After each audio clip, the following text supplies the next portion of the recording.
ñi ngi yëkkati kàddu goo xam ne gi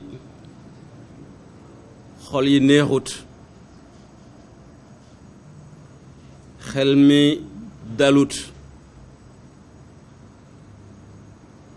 luñ doon jullit di wekk lépp ci kaw suñu borom subhanahu wa taala. dañoo gis ne réew mi toll na foo xam ne fii ku tiitut ku jàqut doo nit. ci loolu lay sukkandiku di gërëm bu baax boo xam ne xam nañ fu mu dem tàmbalee waane xamuñ fu mu yem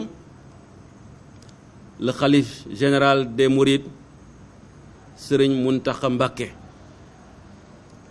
yàlla ko yàlla dolli wér, yàlla ko fi yàlla gën a yàggal. taxawaay bi mu taxawal ko diine l'islam, taxawal ko famille religieuse yëpp ak chef religieux yi mat na sëkk. moo tax ñu war a xam ne ci réew mii di Sénégal amuñ lu ëpp suñu kilifa diine yi. fu ñu toll dañ leen di war a ñaanal, dañ leen di war a ñoŋal, ndaxte lii nga xam ne moo dal ci Ousmane Sonko damay wax toujours ne dalu politique Sénégal li ci ëpp yàlla mi ngi ko wekk ci Ousmane Sonko. ndaxte bu yëngatoo réew mépp yëngatu. kooku nag mat xel mu mat ak mat kilifa moo koy xam ba war a taxaw yenn taxawaay te réew mi yëpp la ko sëriñ bi taxawal. soxna Ayda wax na lépp, moom moo ñu ubbil bunt yi ñu àgg fa wax ak sëriñ bi bañ génnee am na loo xam ne wax nañ ko ak yéen journalistes yi ngeen tasaare ko Sénégal yëpp jot ci. la nga xam ne nag moom lañu suñuy kilifa yónni woon muy xalif général des mourides ñu war koo jëmale ci suñu frère le président Ousmane Sonko, ñu nit lañ ca waroon def yëpp def nañ ko. li soxna yi day wax léegi ba ñu génnee ci hôpital ba moom woote na Touba rendre compte li nga xam ne moom la ñu def fa la ñu toll. parce que kilifa bu la yónnee bala ngaa wax ak kenn lam la yónni naag ci noppam ba pare nga am ci ndigal, moo tax tey ñu sañ a toog fii di wax. Ousmane Sonko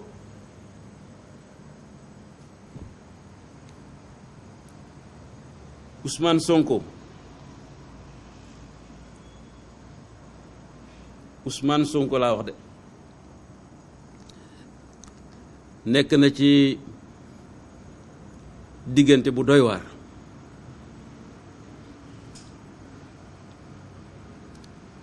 boo xam ne bii sax neexu la nettali.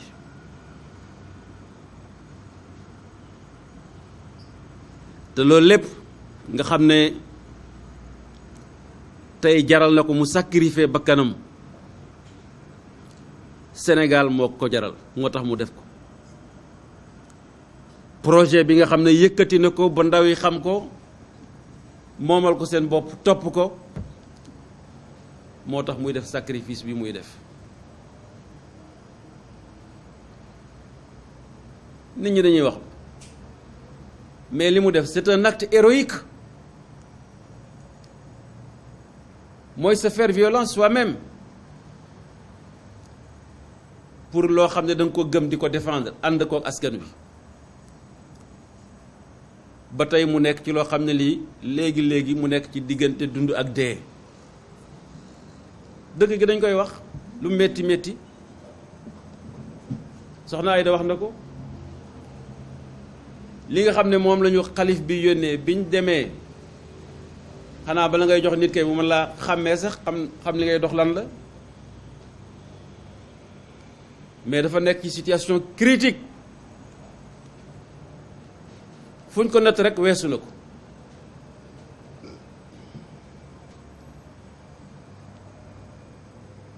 Et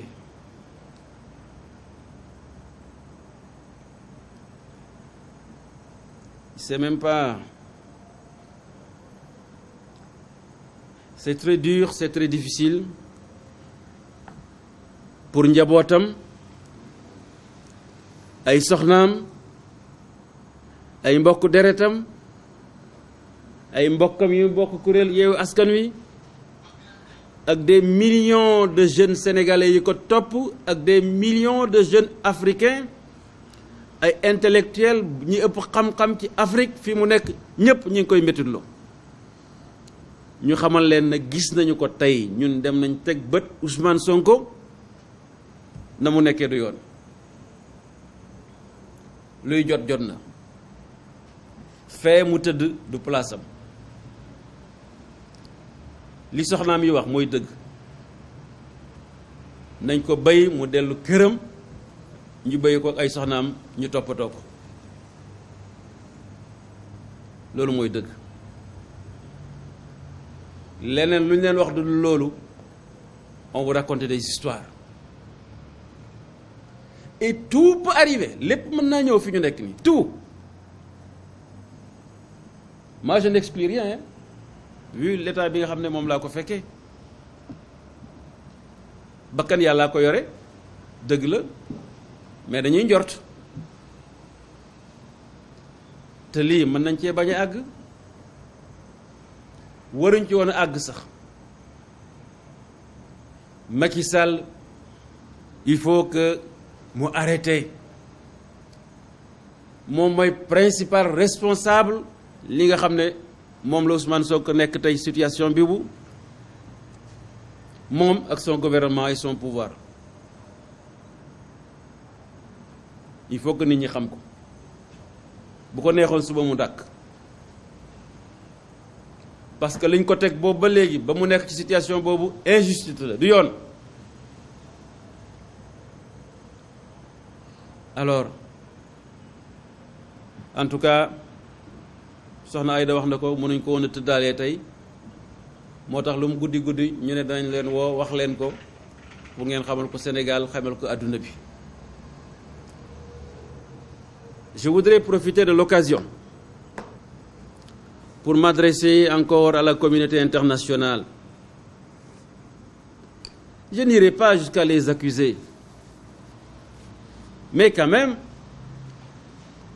je suis obligé de transmettre le message de Yewwi Askan Wi à cette communauté internationale. C'est comme si elle se désintéressait de la situation d'Ousmane Sonko et des droits de l'homme au Sénégal. Parce que c'est une atteinte manifeste à des droits de l'opposant le plus en vue, sur qui repose en grande partie la stabilité politique du Sénégal. Et comme ils se disent des amis du Sénégal, c'est quand même incompréhensible, inadmissible, inacceptable que ce soit silence radio sur la situation d'Ousmane Sonko. Je profite de l'occasion pour interpeller encore le haut-commissaire aux droits de l'homme des Nations Unies. Nous lui avons écrit depuis le 14 juin pour attirer son attention sur la situation du Sénégal, demander une commission d'enquête internationale indépendante pour nous édifier sur tout ce qui s'est passé dans notre pays. Silence radio. Depuis lors, il n'y a pas de réponse. Et peut-être que s'il s'était préoccupé de la situation du Sénégal, on n'en serait pas là aujourd'hui. La CEDEAO, qui va peut-être bientôt disparaître d'ailleurs. La CEDEAO, qu'est-ce qu'elle fait pour le Sénégal? Rien, absolument rien. Ils sont toujours là entre chefs d'État, former leurs syndicats. Quand ils voient qu'une situation est en train de se détériorer dans un pays membre, dans un État membre, ils ne disent rien jusqu'à ce qu'il y ait grabuge pour essayer d'intervenir. Ce sont de mauvais médecins. Ce sont de mauvais excusez-moi l'expression, je doute de leur capacité même de... Parce qu'on dit gouverner, c'est prévoir. S'ils répondent vraiment aux qualités de chef d'État, ils doivent prévoir, quand des situations pareilles se posent, ce qui pourra advenir. Ils disent rien. Alors, les pays qui se disent amis du Sénégal, qui veulent que notre pays soit toujours cet exemple de démocratie, un îlot de respect des droits de l'homme et des libertés individuelles. Personne ne dit rien. Il n'y a que quelques organisations non gouvernementales qui agissent. C'est injuste.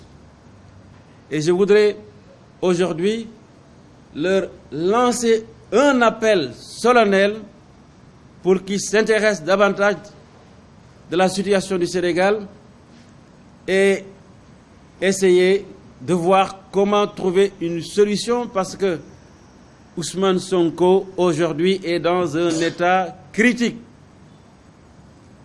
et c'est le principal opposant du Sénégal. On ne doit pas le traiter ainsi. On ne doit pas fermer les yeux. On ne doit pas garder le silence, parce qu'il y va de l'avenir de notre pays. Il y va de l'avenir de millions de jeunes qui croient en son projet. Et d'ailleurs, vous le constatez, depuis qu'on l'a mis en prison, il y a eu tellement de désespérance que parmi les jeunes qui partent avec ces bateaux et qui sont en train de mourir dans la mer, nombreux sont ceux qui comptaient et avaient espoir sur ce projet de Ousmane Sonko. Ça influe sur l'immigration irrégulière. Alors, une situation de cette nature ne doit laisser personne indifférente. En tout cas, j'ose croire, après cette intervention du khalife général des Mourides, à qui nous rendons un vibrant hommage, un très grand, vibrant hommage, parce qu'il a joué son rôle